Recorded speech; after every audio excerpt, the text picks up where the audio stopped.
नमस्कार मंडळी, तुम्ही कशा आहात? मी पण मस्त, तुम्ही पण मस्त. सो मंडळी, आज आम्ही बनवणार आहे, चला बनवूया.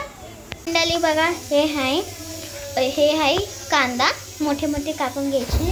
आणि हे दोन तीन मिरची. आणि हे आहे लसूण.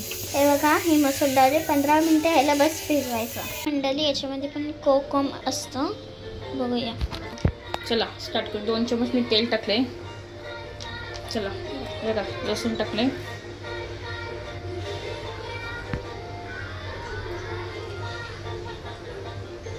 आणि आता ह्या 2 मिरच्या टाकते, का आपल्याला थोडंसं तिखट पण टाकायचं आहे. 2 मिरच्या चांगलं मिक्स करायचं.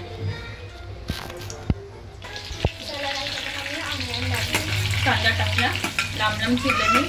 एक मोठा कांदा घेतलेला आहे. चांगलं आता मिक्स करायचं. थोडंसं त्याला ब्राऊन करायचं, जादा नाही. टेस्ट जाईल नाही ब्राऊन केलं, जादा नाही. आता गॅस स्लो करते, का तो मसाला जास्त टाकते. 2 चम्मच लाल तिखट मसाला आणि हळद, दुसरं काय टाकायचं नाही. बघ टाकलं, बस मिक्स केला. आणि आता आपल्याला चांगला मिक्स झाला. आता आपल्याला हे बघा, हे तांबे, हे 2 तांबे पाणी ओतायचे. बघा मी ओतते 1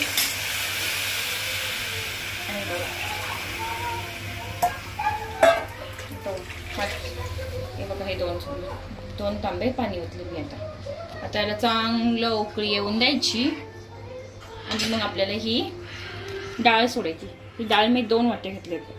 माझ्याकडे छोट्या वाट्या ना, मीडियम, त्याच्यात 2 वाट्या घेतल्यात. आम्ही 4 लोक आहे ना, म्हणून 2 वाट्या घेतल्यात मी. ठीक आहे, बघा उकळी आली आहे. आपण डाळ टाकूया. आता मग मी डाळ टाकणार. हे बघा, तेल थोडं जास्तच टाकायचं.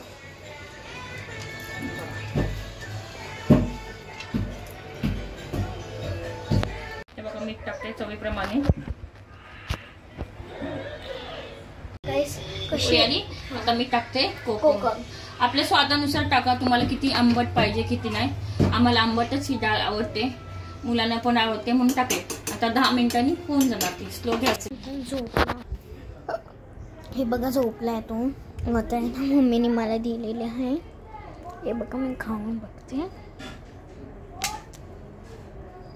लाल डाळ आहे, लाल डाळ काय आहे, लाल डाळ.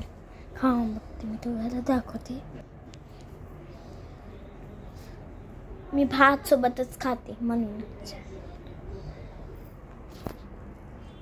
वाव, खूप छान बनलंय. खूप छान बनलंय. खूप छान बनलंय. अगर तुम्हाला रेसिपी मस्त लागलं तर like and share and subscribe. Bye.